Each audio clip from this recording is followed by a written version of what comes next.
Welcome to part 18 of my Halo map creation tutorial series. So I've made a few changes to the structure from part 17 to where we are today.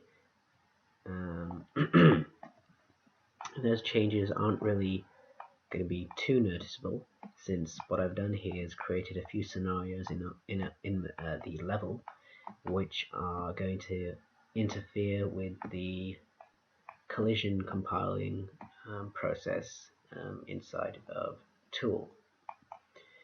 So just like we did in part 17, I'm going to export my structure. I'm not going to tell you what I've done to the level in particular, so I'm not going to go into specifics.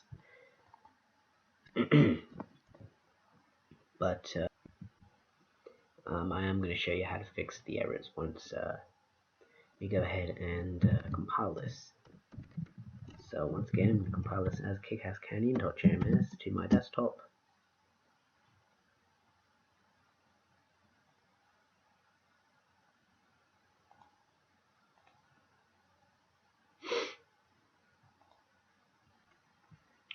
And don't worry if it goes sort of buggy.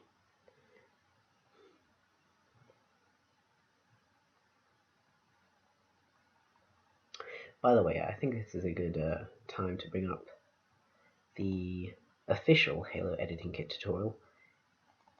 And if you are having any other troubles with errors which I haven't established, what you can do is open up the tutorial here. It's included within the Halo editing kit installation. Under level compilation, there is a small sort of glossary of all of the warnings or error messages. So that's one which we covered already, and here is another one.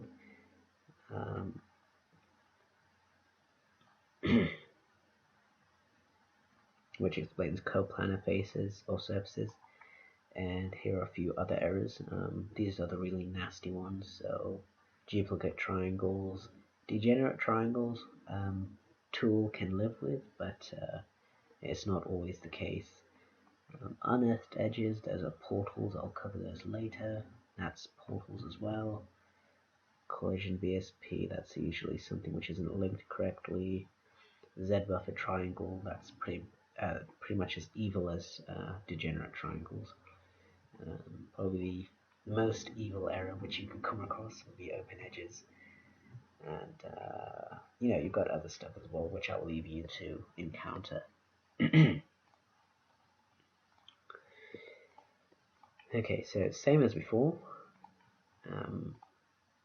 Not changing anything apart from the modifications I've made to the level mesh. So I'm going to export, same routine as before. I should stress nothing is being done differently. I'm compiling this same as before. Let's bring up the command for the structure. There we go. Okay, and first of all, we've got two degenerate triangles which have been found. That's okay. Now it's going to build the collision, and I have open edges. Now, as soon as an open edge error is found, tool is going to halt the process. At this point, you're probably wondering, well, how the hell do I fix these errors? I don't really know where they are. So, to explain this sort of situation, whenever tool finds a specific error or a number of errors, it will list all of those errors in a special 3D file, which it will create inside of your Halo Custom Edition root directory.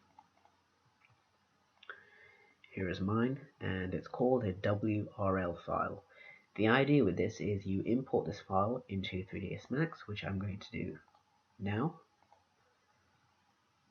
Let's just hit import, grab the, oh no, I already have it here. Grab the address and import the WRL file once again. Uncheck all of these settings and hit OK. And if we bring up edge faces here, you'll notice that your errors are going to be highlighted by these sort of helpers. which are meshes which tool has created outlining the problems in your map. So first of all, here we have an open edge error, which has been highlighted. Additionally, we have a few other errors. So let's go back into tool, and it's found two degenerate triangles. So here is one.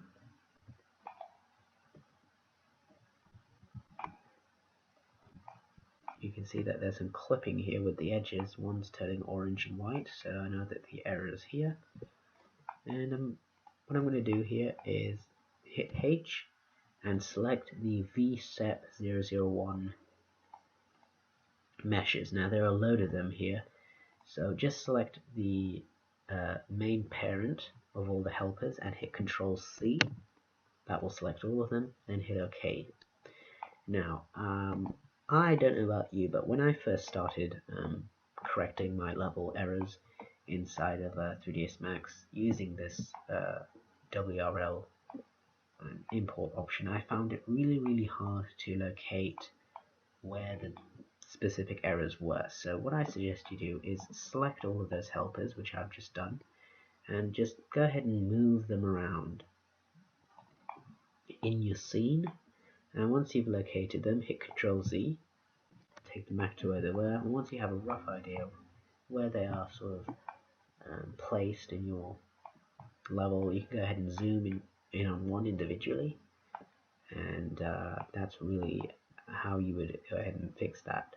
Another way you could go ahead and spend time locating them, or sorry, reduce your time locating them, is once again I'm going to hit H. I'm going to select the first VSEP001 object in my scene, hit OK. I'm going to right click and convert it. Oops, I don't think I can do it that way, so instead I'm just going to select one mesh here, one little helper, and convert that down to an edit poly.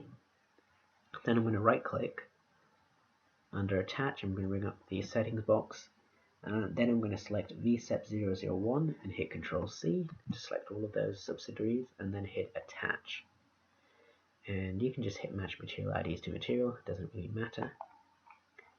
And the idea there is that you can use any of these sub-object modes to zoom in on those specific errors. So if I select all of those verts there, I can then hit Z and zoom in on them individually. And this is far more beneficial than just having them dotted around in your scene and you trying to just pan around and look for them. Okay, so now that I've covered how to find the errors in your map, I'll show you how to fix them. So first of all, we have a blatant open edge error here. So I know where it is, so I'm going to hit Alt Q to isolate our level, zoom in on that error. Alternatively, I could have hit 3 on my keyboard and then hit Control A. Oh, make sure you convert this down to an edit poly first. And then hit Z to zoom in on that error. And I'm simply just going to right click and cap this. Now, the cap tool really works on these small portions. If you had a really large portion, such as this, you can go ahead and use the cap tool once again, but the triangulation is going to be a little bit off. Even if you hit Control A and connect all your verts, it's going to come up with some really weird results. So what I suggest you do is, instead of capping all of it, go ahead and hit 4 on your keyboard, right click, and go ahead and create some faces. So I'm just going to start small from these 4 points. So I'm going to start from here and I'm going to move in an anti-clockwise direction.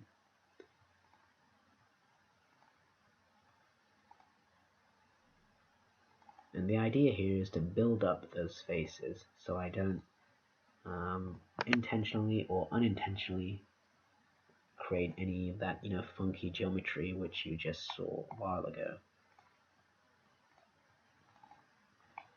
And another sort of tip you could use here, you can use a snap tool to individually snap to vertices. So just hit S on a keyboard. I've shown you how to set this up before. Just select one, select another vert, and another, and another. And this gets your sort of creation locked in correctly instead of, accidentally, perhaps going ahead and using this without snaps. If I was to, maybe miss a vert by accident, what I would then be doing is creating some additional geometry, which is not really something which I want to do. So something like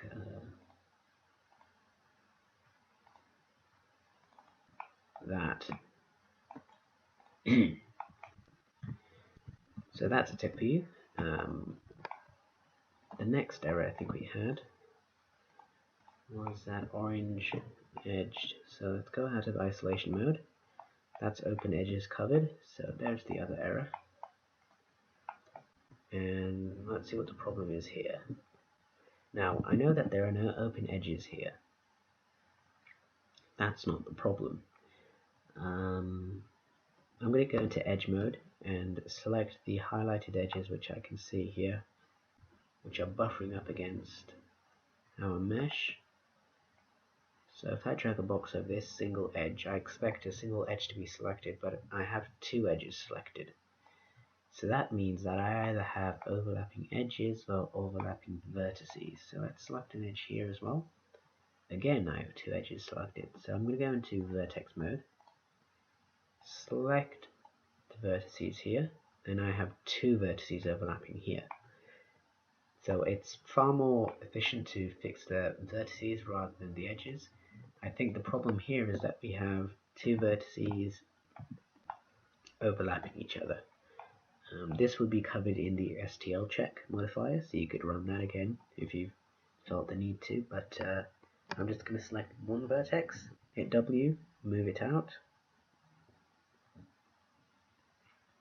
That's not the vertex which I wanted to move, so that vertex was number 2720, so I'm going to click again, then I'm going to click again and select vertex 1292 and move that away in the y-axis, and there we go. That error is now fixed. Let me try and pull that out. Lovely.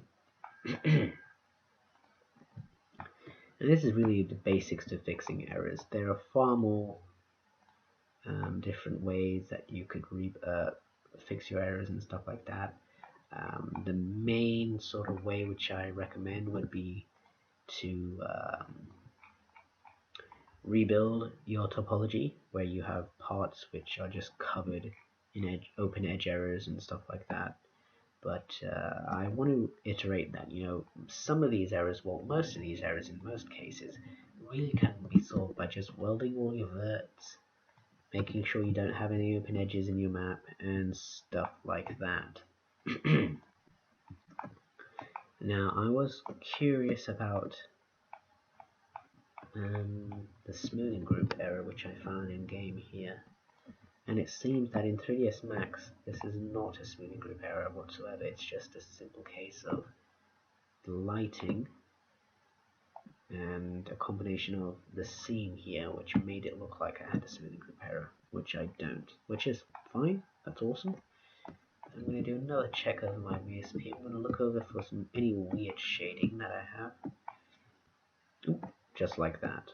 See, that sort of like burn mark which you have here.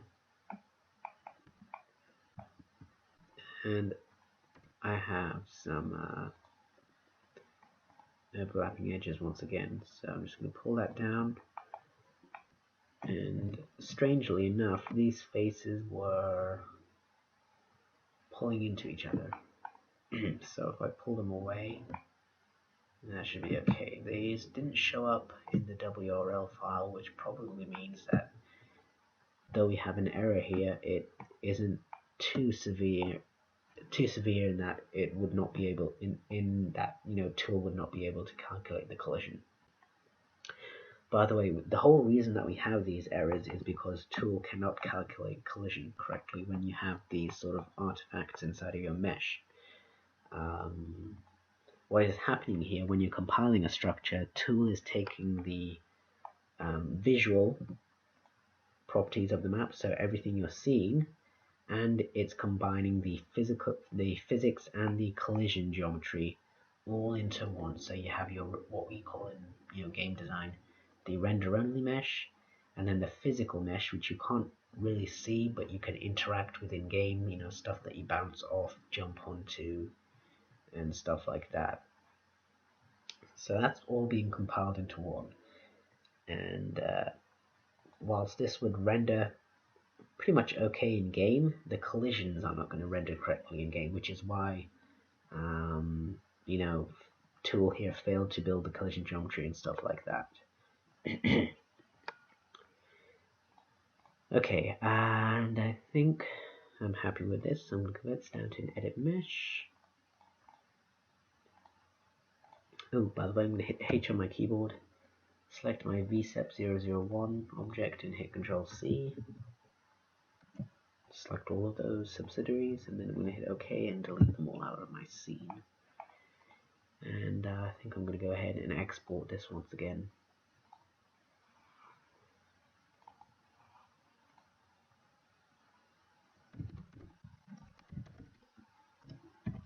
Notice that a turn to mesh modifier has been added onto the pre-existing modifier that we have had. Now this is the export which is doing this.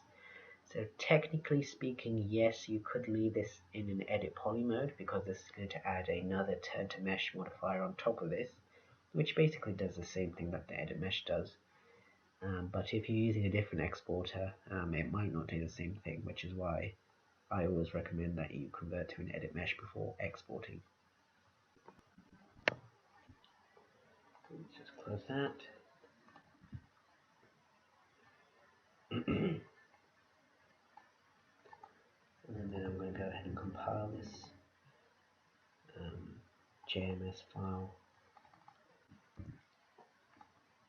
One thing that I haven't covered, and I'm aware of this, is those coplanar faces that we saw earlier.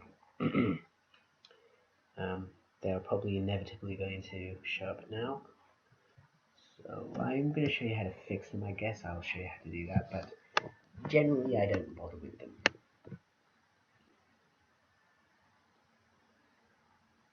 It's hard to explain, but it's more or less a grey area.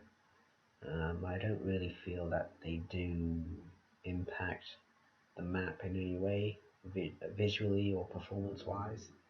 It's just more of a warning rather than anything more, just a tool programmed in such a way that it picks up these errors, whereas other game engines such as UDK and stuff like that, they won't pick up these errors and whatnot. So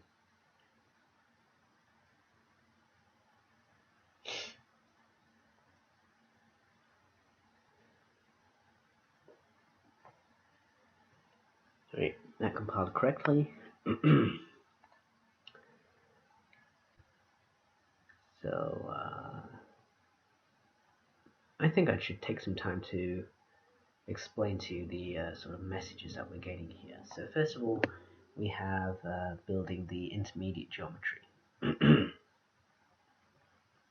Then we have the collision geometry, so it builds that, then it reduces that, then it builds the collision BSP, which is usually where you're going to get errors after this.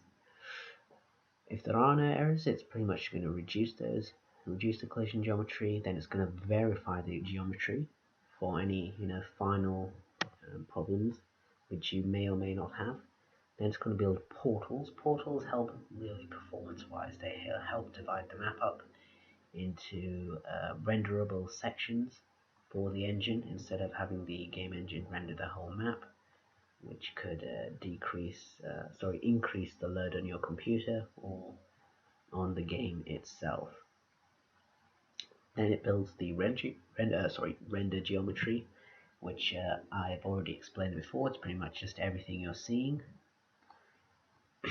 Subclusters, and then you've got your sky, and then how big the sky is. So in this case, the sky that we used is 120,000 or 120 million world units wide. Huge, sorry, big. And structural inflares, that's something to do with the sky. And then you have the amount of surfaces and vertices that you have in how many materials that you have. So we have 2 materials applied to this, those 2 textures. And then you have the portal count and then the clusters. Your cluster at the moment, since we don't have any portals, is the whole level. So this whole level is 1 cluster.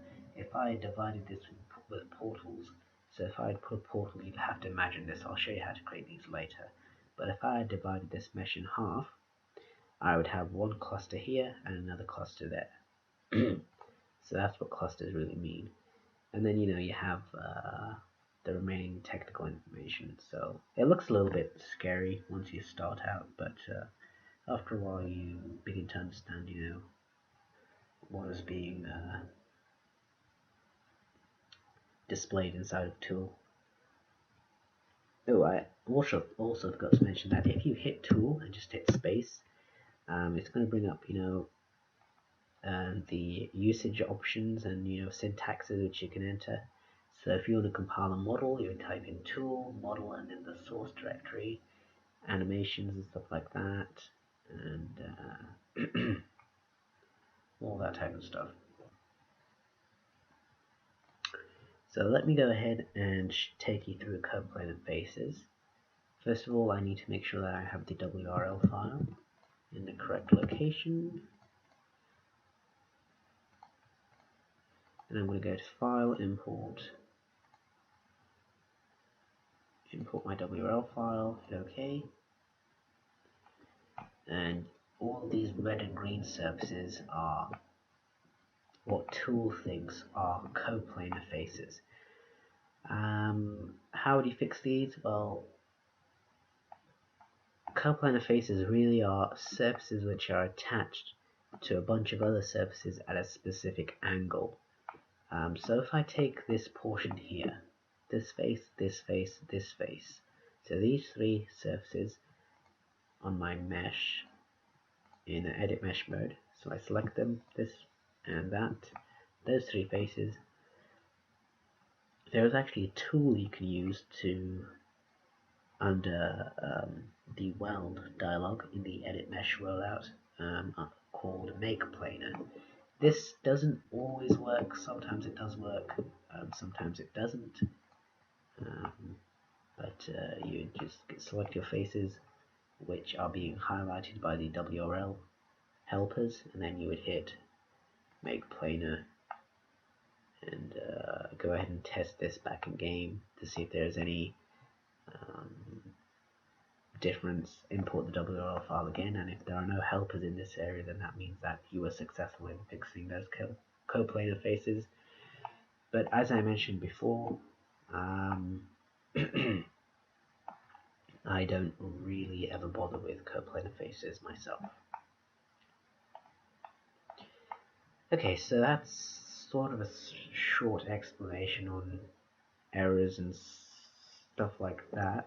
So in the next part, I'm going to be, now that we're confident that our mesh is error proof and it will compile successfully, we can go ahead and start our UVs, unwrapping our mesh, which I'll explain in the next tutorial. And I think after that it's just adding textures and exporting this once again and populating it in more of an advanced manner and testing it in game. So thank you for watching so far, and I will see you in the next part.